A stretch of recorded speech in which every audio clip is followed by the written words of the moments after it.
Welcome to Women Don't Do That, where we empower you with inspiration, knowledge, and skills to redefine your boundaries and unleash your potential. I'm Stephanie Minton, founder and CEO of Beacon North Strategies and your guide. Small town girl turned CEO while navigating career, motherhood, ADHD, and chronic migraines. Our conversations range from interviews with visionary women to solo episodes filled with actionable insights. We are your hub for turning what ifs into let's go. Are you ready to redefine your possible? Let's get started.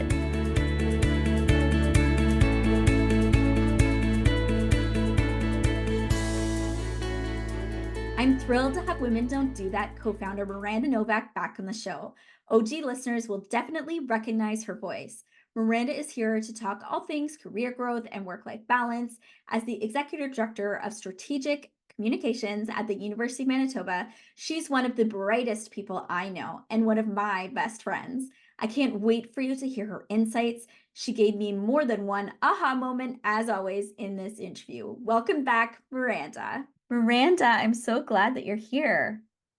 Yeah, I'm happy to be here too. It's fun to still get to be a part of the podcast in small ways. I'm just cheering you on from the sidelines usually. So thanks for having me on. For those who are OGs of the podcast, you'll know that Myrrhanda was the co-founder of the podcast and led many of our interviews early on. And so we're so excited to have you back here today to talk about your career path and career growth and work-life balance, and I guess all things kind of working mom. Sounds good. I thought it would be fun to ask you the typical question we ask guests. And although you've been a guest a few times, I'm very curious to see if your answers have kind of shifted, because it's actually been a while since we've done this. So I wanted to ask you, what does life look like right now? Oh yeah, right. I guess I should have anticipated that. Yeah, I guess life looks pretty good right now. It's still sunny and warm here in Manitoba, even though we're into fall already, and that's lovely. I live in Winnipeg with my husband and our two boys. My oldest turns 12 in about a week. Our youngest is 6, and so they're both in school in grade 7 and grade 1. Yeah, I generally work in the office about 4 days a week. And then I love to be home on Fridays. I don't know, it's just such a nice way to end the week to work from home on Friday. I work at the University of Manitoba. I lead a team of 2 directors, and then they each have a direct report. And then my admin support is on maternity leave right now. Yeah, I guess that's kind of a high level what life looks like right now. The other question that you should have thought about is, what motivates you to live your best life? Yeah, I did think about that one a little bit. Which is a question that, if I remember correctly, you wrote. So Yeah, that's right. Yes, I was thinking about this, and it is fun to reflect on every once in a while. Like, there's so many reasons to just be frustrated or upset or worried about the state of things in the world. And I wouldn't deny the reality of any of those things, but whenever I start to get bogged down by that, or I feel that weighing on me or draining on me, I remind myself that there's just there's no power in that, I guess, in approaching those things from that hopeless position, or that maybe that anger or disappointment. And I just want to enjoy my life. My kids are in such a good phase right now. I feel an immense amount of gratitude to have like 2 healthy kids. And, I think 6 and 12 are really, they're home, but they are old enough to do fun stuff with. Like, I just think what a great phase of life. I would be so foolish not to enjoy it, not to delight in it, not to be grateful for it. And my husband and I are both healthy, and like I just think, like, I can't find excuses or reasons all the time to not just enjoy it, right? And it doesn't have to be perfect. I don't have to be in denial about what's going on in the world, but I am still just going to approach my life with joy. And I work with such great people. I want to enjoy those people. I want to make their days better. I want them to look forward to working with me. And I do find that motivating. And then, when I have a day that I'm really present and awake um, and grateful, like I think, oh, like what a gift. Like I really, I got to, yeah. So that's my kind of It's a grasp. beautiful way to reflect on the world and to hold space because we can get bogged down in all the news and just all the things. And although Mm. there can be challenges in life, there's Mhm. many days that are beautiful or that you can even just find a few positive things to think about and it can really change your day. Yeah, if you can accept that multiple things are true, and that you're still allowed to be grateful and happy, Hmm. you know, uh, Hmm. yeah, I think that actually does help you make the world a more Mm. beautiful place when there's just so much need for that. Yeah, and I heard you too talking about, wanting to create a good space for your staff and your team, and that's part of why I wanted to Mm. talk to you about management, not only like your own career growth, but the work that you put into being a good manager. As you were answering your question, I have all these like beautiful lights. The last time I did an interview, I had a massive migraine afterwards and I could feel it like starting. So I was like pushing all the lights away from me. I'm like, Oh, sorry, Miranda, we're not gonna have nice lighting. I can see you well I enough. can't It's great. You handle look good in any lighting. I It's fine. can't handle the lighting. Well, thank you. So let's dive in on the career side. Can you walk us through some of the milestones of your career that takes you to where you are today? Yeah, I mean, that's such a huge question. I feel like we could spend 20 minutes answering that, but I know. okay, we'll keep it really high level. The first 10 years of my career, kind of during university and right out of university, were spent working for the federal government on the political side, like not on the public service side. And the focus of my career was communications and media. Um, that's about as high level as I can keep it. I worked for a number of MPs and ministers, and that was a great experience. But then I had my first son. I came back from maternity leave, and really the role I was in and the office I was in at the time is just not supportive of work-life balance and just not supportive of me putting boundaries around my time or even on the weekend. So I was fortunate to come across this opportunity at the University of Manitoba and pursued that. And right as I was about to turn 30, I started a role essentially as the president's speechwriter and writer at the University of Manitoba, which is where I still am 10 years later. Uh, I would say the first kind of big shift in my career. I went from the president's writer to a few years later shifting into government relations just because of my background in federal politics. And then when I came back from another mat leave, I was asked to become the interim director of government relations. So I said yes to that opportunity, and it was really fast and furious when I came back from that mat leave.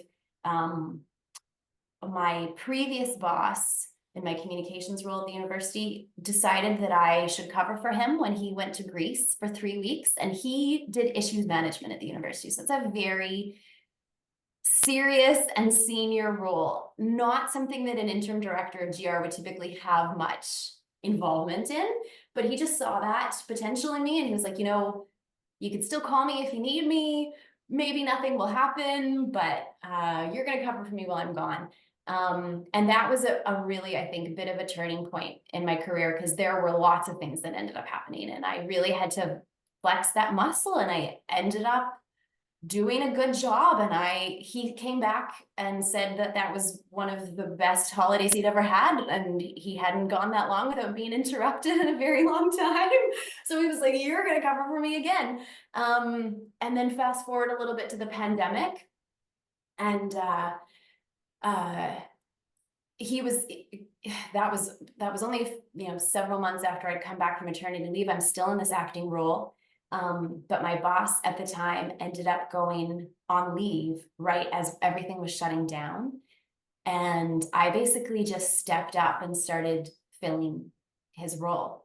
I wasn't really asked to do it, but I started leading our team meetings. I started taking care of all the HR issues. This was this was really assertive of me, I'm not gonna lie, but there were just so many opportunities to add value, and it was such a crazy time that I really leaned into it. And of course, this is while my kids are home, all the chaos of the pandemic season. My son was 18 months. My youngest son was 18 months. And my oldest, I guess, was in grade 3, maybe. So it was crazy. We had to have a family member. My husband's a police officer, so he's not home helping with the kids. So we had a family member move in to help take care of the kids so I could really lean into work. And I ended up coming out of, I guess not quite coming out of the pandemic, but fall of 2020, I got to write my own job description. I ended up going from, interim director to executive director of public affairs. It was a really big promotion. And yeah, I've been in an executive director position at the university ever since with some different configurations. But yeah.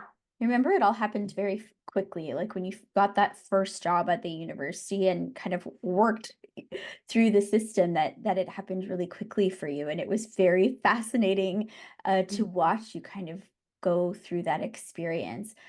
I remember you having a lot of mixed feelings and a lot of feelings of learning. And when you first took on that first management role, can you talk about what that jump was like?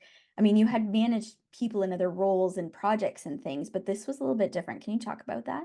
Sure. And you definitely had a front row seat to all of it. So you might remind me of things that I said or told you that I don't even remember. So I Yes. really welcome that, because now it feels like a long time ago. It feels like so much has happened. That was Yes. really over four Well, I years ago. remember when it was happening because you are a person who comes across as so confident and so go-getter, and I'm just going to figure it out and get it done. And there was some vulnerability there. And I remember thinking, we should talk about this on the podcast. And it was so funny because I remember you kind of saying to me, no, I'm not ready. Like, let me be in the role for a bit before we talk about it. And so we left it for a bit. So it's interesting that now you're kind of forgetting that you even felt that way about particular things, maybe. Yeah, I mean, I do remember, and I think part of this was just the pandemic too, but I do remember just like sitting in a ball on the floor in my closet, being like, oh my God, can I do this? Can I do all of this? Yeah. Um, and sometimes you just have to. I remember reading something once that was just, like a social media post, but it was like, show up, do some work, be kind, rest, repeat. Hmm. And there's something very grounding about that. And if I ever start to feel a little bit untethered or like it's all too much, I just say to myself, okay, Myrrhanda, you're going to show up, you're going to be kind, you're going to do some work, then you're going to rest, and it's going to be okay. Right. And this actually will just help me like keep moving forward, because we've talked about this. It's kind of like that, you know, uh, rule of thirds, I guess. A third of the time, I feel like I'm knocking it out of the park. Like I add so much value, yay me. And a third of the time, I feel like, okay. I'm meeting the requirements of my job here. And a third of the time, I feel like, oh my God, I don't know what I'm doing. Does anyone know what they're doing? Yes. I'm not doing enough. I'm sure everyone is mad at me. Is everybody mad at me? And I think that's fine. That's healthy. That probably means that I'm in the right place, right? It's challenging at times, it's boring at times, and it's really exciting and fulfilling at other times. And yeah. I think there's a lot of nuggets of wisdom there. Things like it's okay to be scared. Things like you have to say yes. Things like when you take on those first jobs or any new job, you don't know all of the things, and that's okay. Yes. Yeah. So, Myrrhanda, as we're talking about you going through this experience, what surprised you the most during your career growth? I am I'm surprised to say this now because this feels so obvious to me. But before I, moved into leadership positions, I had this illusion that people in leadership were there because they always knew what they were doing and they were just such experts in their field that it was like really easy for them all the time. And that is not true. And I'm not saying that I don't work with really, really competent leaders, because I do, or that I am not myself quite competent in my role, but there are definitely times where you make mistakes, where something is embarrassing, or where somebody asks you to do something and you're like, do I know how to do this? How do I do this? What are the steps for this? And I'm very fortunate because I had a mentor in my career who, the individual who told me I would cover for him when he went on holidays, but he would be really transparent with me about how he didn't always know what to do, or how maybe his Mm, bosses weren't always super happy with him. Like generally, they were really happy with him, but there were moments of tension and there were times that they disagreed, and all of this was a mystery to me. mhm, And him sharing that with me made moving into leadership feel so much more possible and mhm. doable. And I'm really grateful for that. And yeah, at the time I was so surprised. And I think I continued to be surprised as I got to know more, build my relationships with other people in leadership. That yeah, people are hiding their mistakes and their insecurities really well. And Yes. yeah. I also remember at times you kind of being floored by how much senior leadership or other people believed in you, which is someone very close to you who knows a lot about you was not surprising to me at all. Aw. And I just remember thinking, like, if you weren't the right person, they wouldn't be offering this to you if you didn't have the skill set, right? They would be looking for someone external or someone else. And how weird it can be to understand how good or how much potential you actually have when someone else really believes in you and you're just like, oh, that's kind of uncomfortable sometimes. Can you talk Mhm. about that? Yeah. Yeah. I promoted somebody recently. And they said to me, oh, it's so interesting now working with my colleagues as their boss and seeing them in a different way. And you do kind of have to trust that your leaders, the people you're reporting up to, they're seeing all your colleagues in a different way than you are. And so they're seeing you in a different way than you're seeing yourself, right? Mm, And they're seeing their leadership colleagues in a different way than you are. And so they have way more information than you yes. have, and are able to assess if you're ready much better than you are able Hmm. to assess if you're Hmm. ready for yourself. And so it is good to trust someone when they say to you, I think you should move into this role. I think Yeah. Or you're you ready should for this consider this or opportunity. apply for this. Yes, exactly. Yeah. And you can ask them why, right? You can say, oh, like I'm really interested in this. Like, tell me why you think I'm a good fit, or I'm concerned about this. And they'll have that conversation with you if they're interested in your career growth. Uh, but yes, as I moved up, I remember, gathering more information and being like, okay, I can, yes, like I am somebody who leads myself very well. I Hmm. manage myself very well. And that's a much bigger piece of succeeding in leadership than I would have realized. Right. Uh, I yeah. remember you saying this, and I think I feel the same way that in terms of owning my business, that being a manager, being a leader for you is something that comes to you quite naturally, actually. And um, you knew some of that before, but how much that felt comfortable to you. Like I remember you just being like, I love this. Like I love what I'm doing. I love leading. Like I love this. And I find that sometimes when people talk to me about entrepreneurship, I'm like, I am surprised at how many pieces of what I am doing are so innate and natural to me. Hmm. Yeah. I wouldn't have thought that before actually, taking that on or living that experience. And it's something that I've noticed in you too.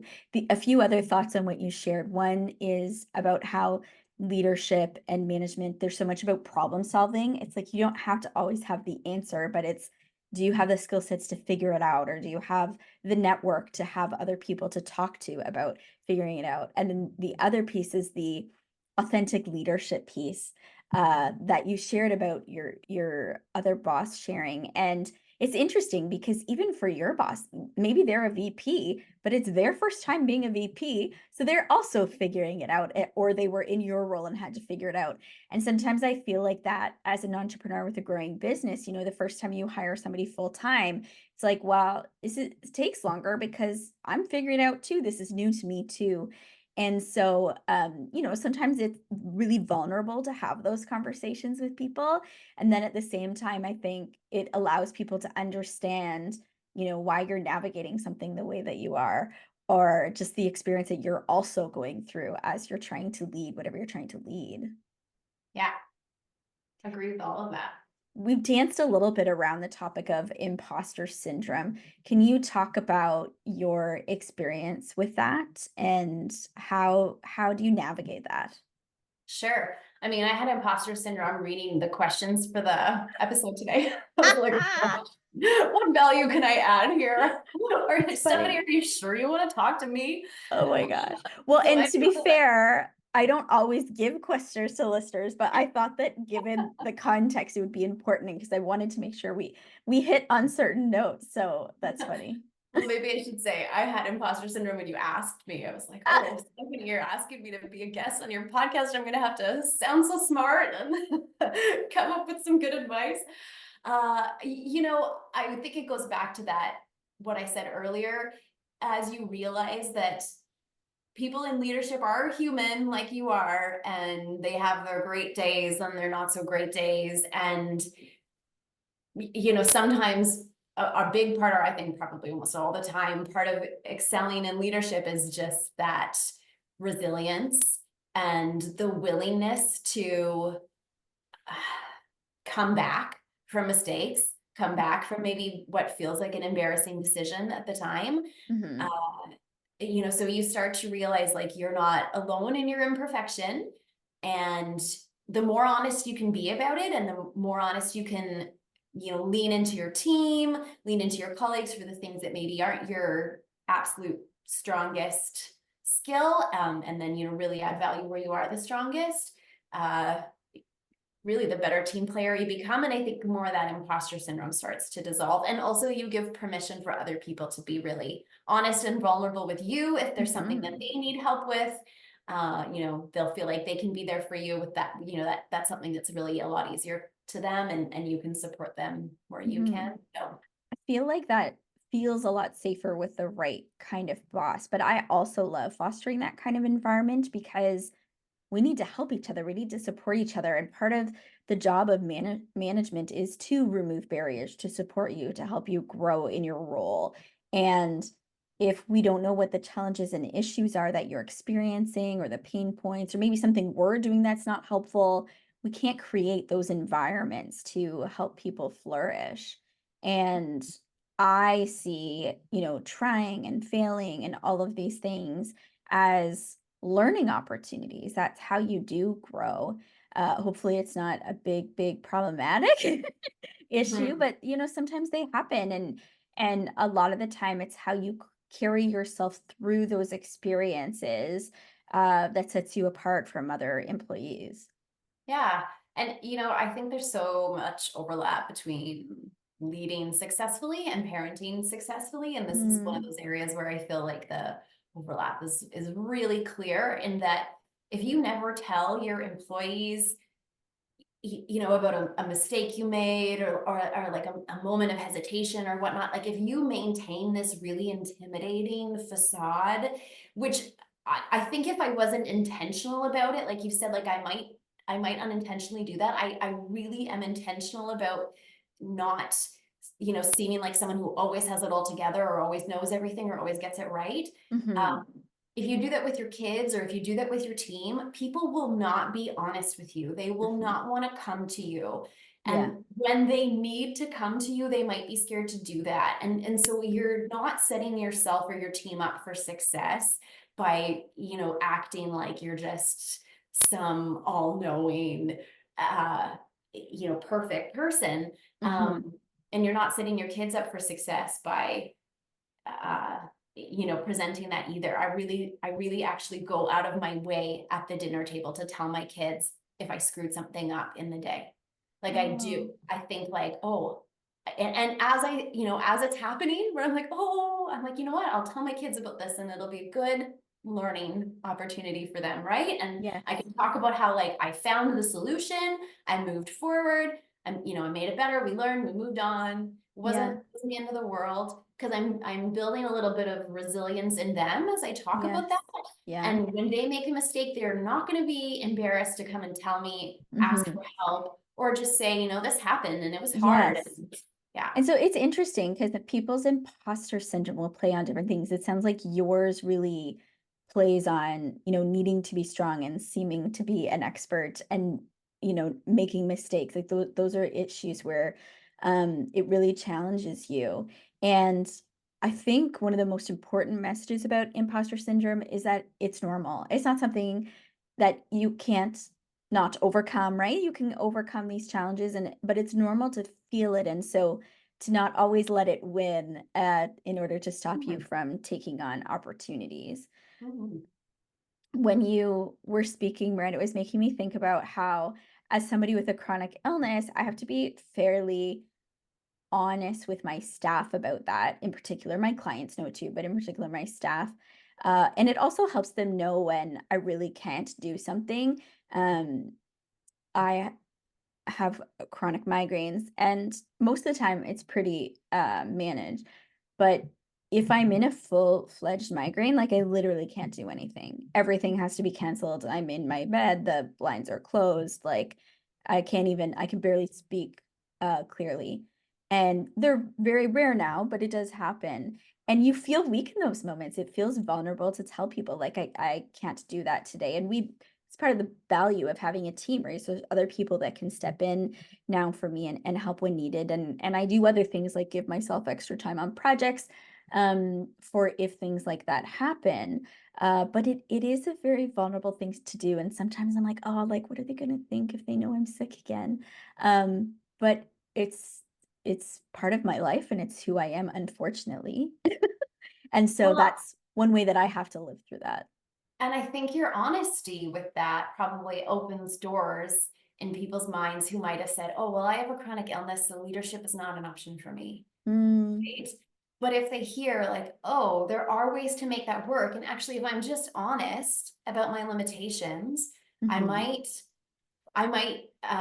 find some support for that. mhm, And, that's why I think just, having some humility, being honest about your own, yeah, your own limitations is really, actually helps you succeed in work. It's mhm. kind of That's a maybe good point, counter Miranda. your, I yeah. hadn't actually thought about it that way, so you're making me think about new things today too. I have to say, often when I talk to Miranda, it feels like a therapy session because she's so bright.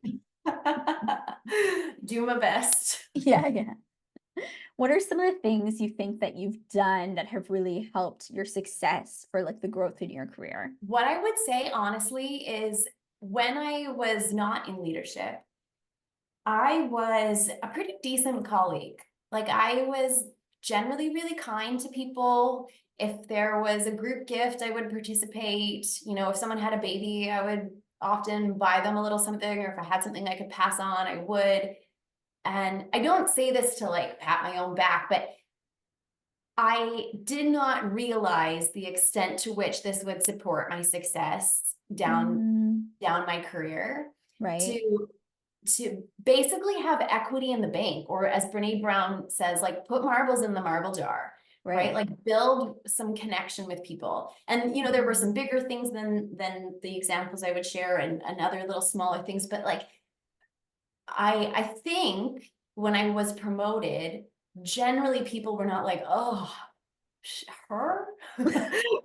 yeah, yeah, I think generally people are like, yeah, I know she's good to work with, and I think it'll probably be pretty good to work with her in this new role as well.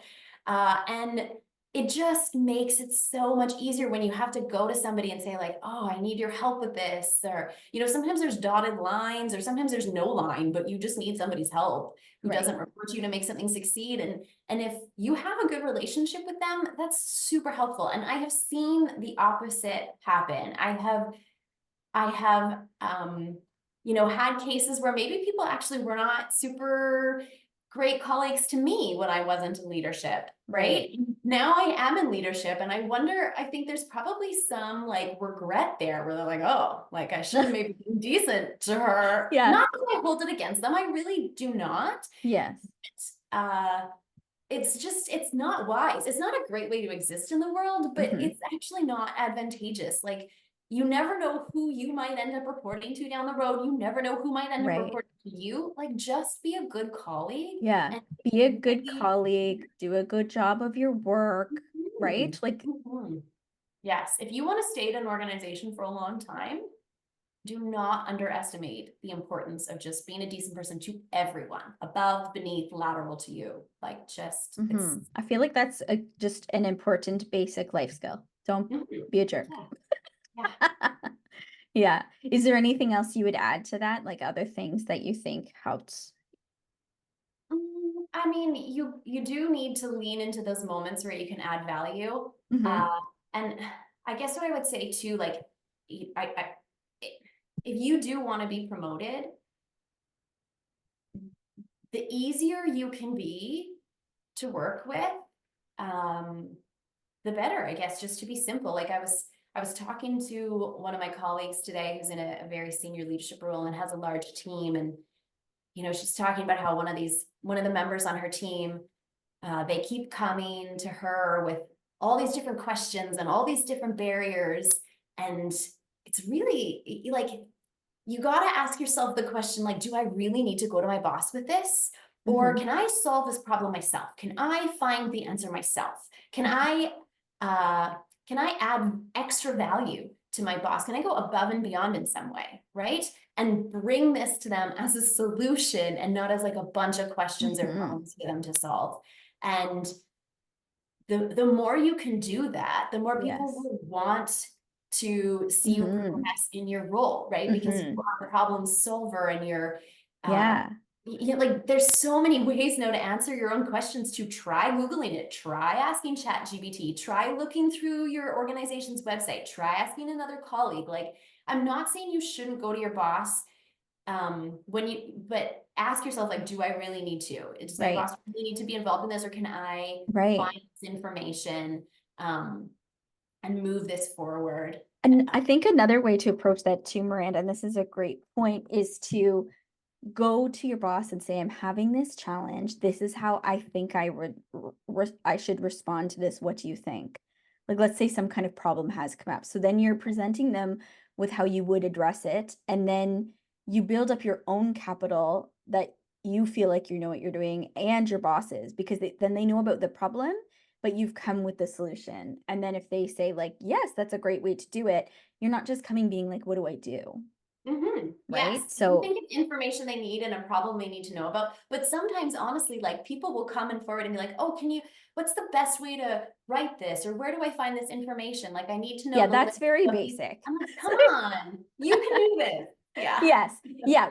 No, I definitely think there's a difference between asking yourself the question, can I figure this out myself? And is this a problem my boss probably would want to be engaged with, but can I Mhm. also offer a solution? So Yes. you're Yes. learning while you're doing it. The other thing I think is interesting to keep in mind, and this is one of my own experiences, is one time when I applied for a director role, the first time I applied for it, I didn't get the job. And I remember, yeah, like, somebody else got it, and you're still having to work with all these people, and I handled it really well, like really maturely, helped the Yes. new person. um there were areas where I was stronger, there's areas where she was stronger, and I was a real asset to them, and just handled it very maturely. And the next time that position came available, I got the job. And I know, because people told me, that part of it was just how well I handled the first experience.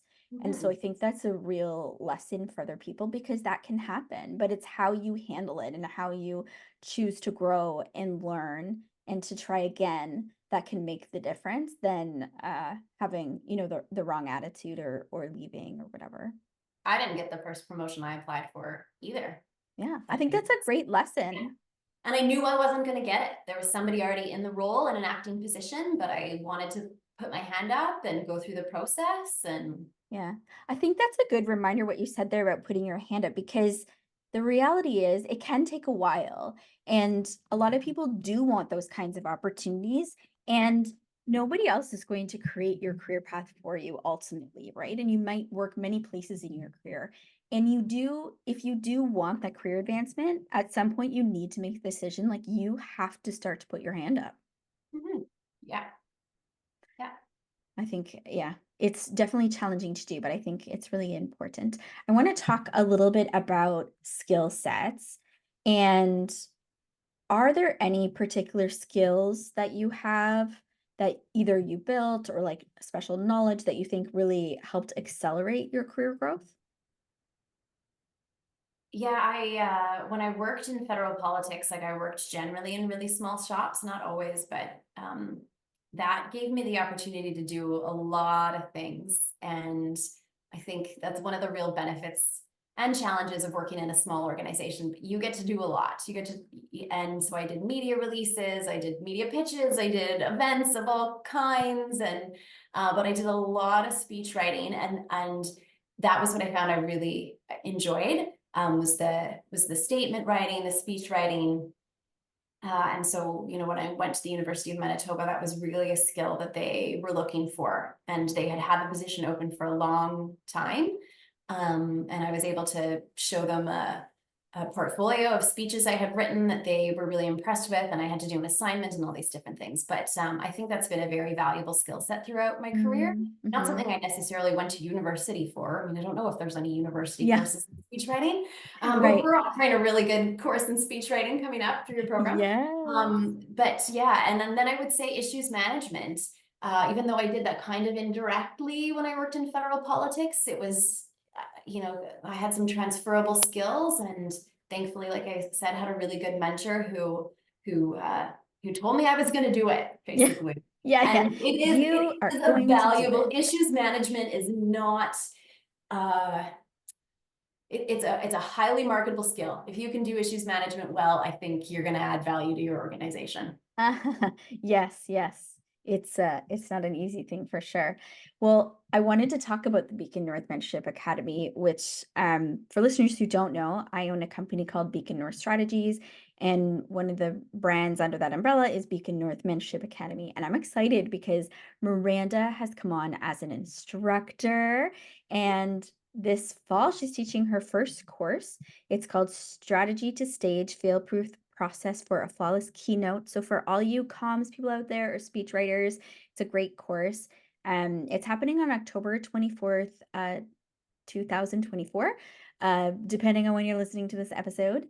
But it's also recorded. So if you want to take the course, but you're not available that day, you can always watch the follow up. And for people who watch the course and then fill out the survey, you get a certificate, you get some social media posts that you can post. You can put it in your LinkedIn and on your resume.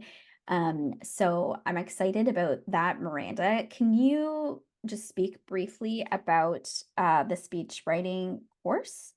Tell us Yeah, more. I'm excited to teach this because how this kind of came about is I was sitting in a chamber event where our premier was making a keynote address that didn't get some very good media coverage, and I don't think got a very good response in the room. And at the time I was leading government relations for the university, so I did have some relationships and some information was shared with me that perhaps the process for developing that speech was not ideal. And ultimately, didn't lead to the result I think that leader would have wanted. And it just really hit me very hard that the process I use at the University of Manitoba is not necessarily used in Yeah, organizations that it's would very benefit unique. significantly from it. And I will say, I use this process to write the installation speech for our president. So that's a very big event in a university where your president is installed and he makes kind of a keynote address to the audience. Big speech for him as a leader, as a newer leader. And he got a standing ovation for that speech. I know it meant so much to him, the way I supported him throughout that process of writing it and the way I set him up to knock it out of the park.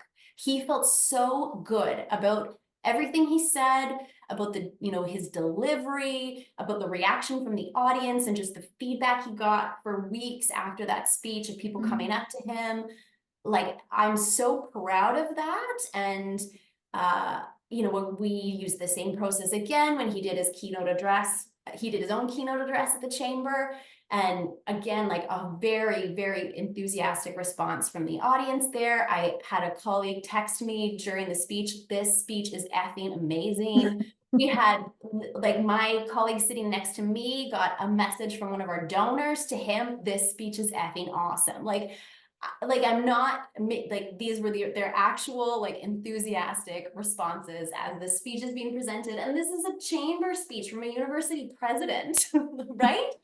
We worked hard at making that speech land with that audience and be really intentional for that room, and be funny and engaging and memorable. So I am excited to help anyone who writes, significant speeches for leaders, uh, look very good at work, make their boss very happy, and help their boss look good to their stakeholders. So it's a great process. You're gonna love the course. Yay. I'm so excited. And when we were talking about this, we were talking about something you mentioned earlier too, which is ChatGPT and how I teach a course on ChatGPT and AI. And at the Academy, we release our courses quarterly. So the course, yours is the second of the fall session, but the fourth course of the fall section is that course or an updated version because I technology took an is early changing so version. Yeah. quickly. Yeah, but we'll put the Academy information in the show notes, so if people are interested, they can check it out. And I loved that AI course. It was really helpful for me in my career because I think there was almost like this fear of using AI or fear of talking about the fact that you were using it. And Yes. I brought some of my team members along for that. And I've been, really supportive of them using it and sharing how it's helping them because you can't beat it. So you got to join it. Yeah, it's so funny because now whenever I hear people who took the course ever like mention that they're using, like, haha, it's working. It's good.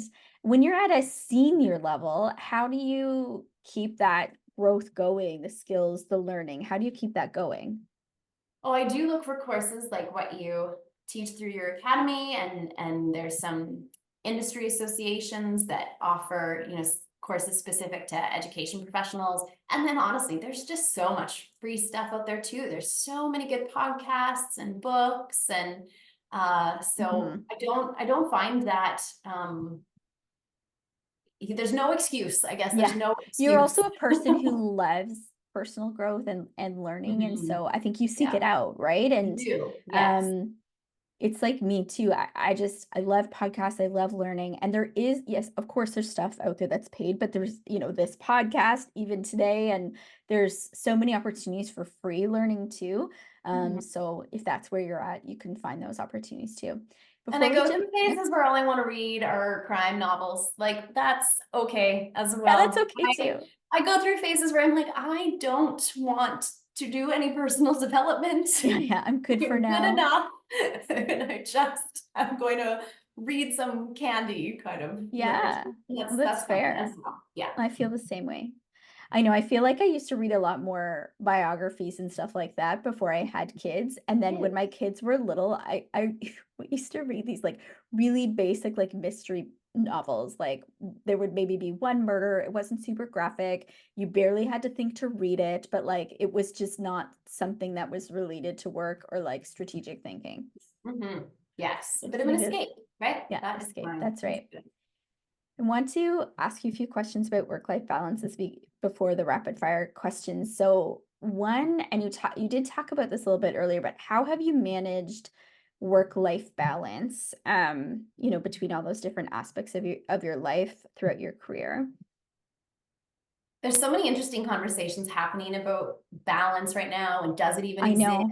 Is it the Like, right is it a word? dirty word? Yeah, and so for me, I don't mind that word, and I have a really helpful question I ask myself. I guess, like, to me, balance is having enough energy for all of your priorities in the Mm, season you're in. That's what that looks like for me. That's how I define it for myself. And I think you have to come back to that. So there's a few levers you can pull there. If you do not have enough energy for all of your priorities, then you either need to change your priorities. Maybe you have too many, so it's just not going to be manageable. mhm. Or you need to find a way to increase your energy, which I don't know. I don't have a lot of, I don't seem to have a lot of really successful tips for that. Don't ask me for advice on that. I have good habits, but it doesn't always result in having as much energy as I would like. But um, yeah, so I ask myself that, like, how am I Mm. doing? Do I feel good in my work? Am I giving my kids like a good, healthy mom who, can actually have fun with them? Yeah, that's a And really good question. I feel like if most of us are honest, the answer is no. So then what do we do? It is a What? hard question. It is a hard question to ask yourself, but I do Yeah, think you have to take ownership right, of balance for yourself. It's not right. like, well, I can't have balance because my job is this, or I can't have balance because I just have too many kids. Like, Yeah. if you ask yourself that hard question, it's like, all right, well, Hmm. what is not fitting here? Yeah. I'm on one advisory board right now that meets twice a year. Yeah. And would I like to be on more? Yeah, I kind of would. And I think I'm moving into a phase in my life where I might be able to expand on that a little bit. But I've always been like, I was on more boards and I did more volunteering before I had kids. But, Hmm. I mean, just realistically, like, Yes. I want to show up most importantly for my family and for my work, Do you right? think a lot of it comes down to, well, I'll tell you what I think and then you tell me what you think. I think a lot of it, not all of it, comes down to learning to say no, because then you do end up with, well, my kids doing all these activities, so I can't, or my work is this, so I can't. But like you said, like I don't do any boards. Part of that is because for many years now, I've done the podcast, which for the most part, now I've integrated it more into my work, but in the past, it was very much on the side of my desk. Mhm. Evenings, weekends, as you know, because the same for you. And I was like, you know what? I think that's going to be my extracurricular. When people say to me, can you go volunteer for this? Can you do this? I'm like, no, I'm literally using my own money and my own time to produce this podcast because I want to invest in women. I want to inspire women. And so that's going to be my thing. I'm going to say no to most of those other things. And for the most Yeah. part, I still do. I still say Yeah. no. No, I think that's great. You know me, I've never been a person who's had a difficult time saying no. I think Hmm. I know how to say no well, depending on the situation, where it might Hmm. be like, thank you so much for asking me. I appreciate you Yes. thinking of me. And maybe in the future, if that's true, this would be something I'd be interested in, but not right now. Or sometimes Yes. just, Yeah. no, I can't make that work right now. Yeah. Um, And it's so true. And even it's also okay to say no at times. You don't want to do this all the time, but at times to good opportunities, right? I got asked lately to lots of cool events and receptions and things, and I went to a few and they were awesome. And I got another invite the other day, and I thought, you know what? That would be cool. That would be fun. But when I look at my core responsibilities, this is outside of them, and I'm tired right now. So mhm, maybe that's yes. one where, even though it could be really fun to go, I actually just need to say no. Mhm. Yeah. That's And hard. sometimes like creative ideas come from that, where I'm like, oh, this would be a great opportunity for this other person, Mhm. actually. Yeah, that's true. It Right? opens other Yeah. doors and opportunities. When you as you've grown in your career, have you found it like harder to figure out that balance of things? I would say, I mean, my kids have gotten older as I've grown in my career, and maybe that helps in some ways. Mm, They're getting more independent. Um, in some ways, I think I've almost gotten better at it. And I have also been able to lobby mm, pretty successfully for a more focused job description. So, mm, when I initially got promoted, I said yes to a very big job. And this is not a complaint by any means, but I was really quite undercompensated for the amount of value I was mhm. adding. I don't feel bad saying that. I was a bargain for the university at the time, and good for them, right? It was a good opportunity for me. They were giving me a big promotion. And also because I was newer in my career, I was doing all these things that at other institutions, sometimes multiple people were doing for a Right. lot of money. Yeah. But I learned a lot from that, and I'm thankful for it. But as time went on, I was able to say, okay, like either I Mm, need a larger team, more people supporting me to do this work. And especially because I started during the pandemic when there was a significantly scaled back version of the mhm, work we were doing, now things are opening up. So I really did lobby to mhm, say, like, you have to be reasonable with what you can expect from me. I am not going to work a 60-hour week for you. No, I will not. So, like, let's, how can we make this work? And I had a wonderful boss who was really open to those mm, conversations. I'm very fortunate. And so we were able to shift my job description so that it was mhm. more narrow.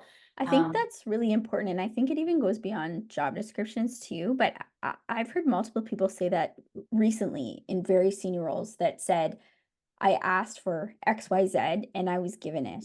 Even sometimes when they were like taking on a job, like if somebody really wants you, they are willing to do some of those things. And maybe the answer will be no, but it never hurts to ask those questions. I remember my dad retired and started a job somewhere else, and they really wanted him, but he wanted to go to Florida for the winter.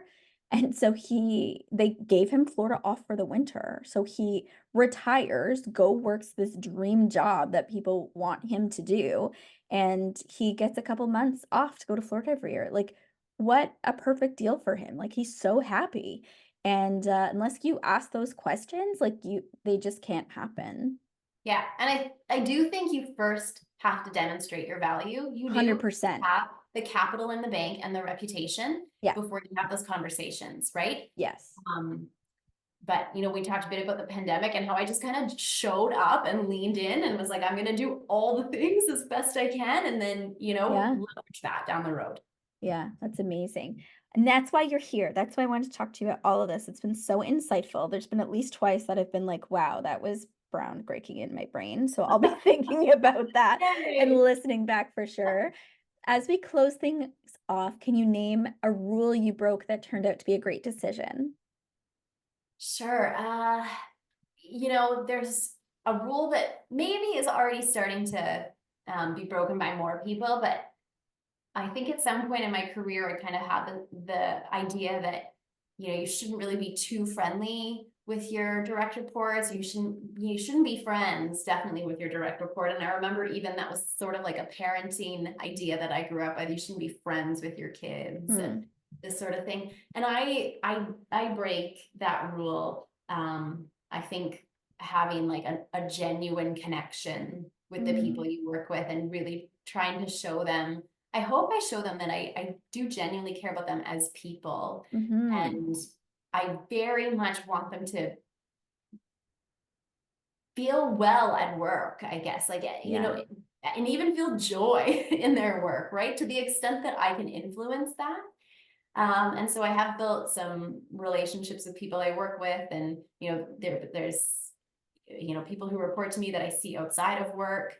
And I definitely take the approach of a mom as like having a real connection with my kid, connecting with them on their level, Mm. letting them feel like an entirely valid human, if that makes sense, like Hmm. not less than, and um, not like my subordinates, I guess, Right, right. Yeah, yeah. so yeah, I would say that's a rule that I have no interest in following.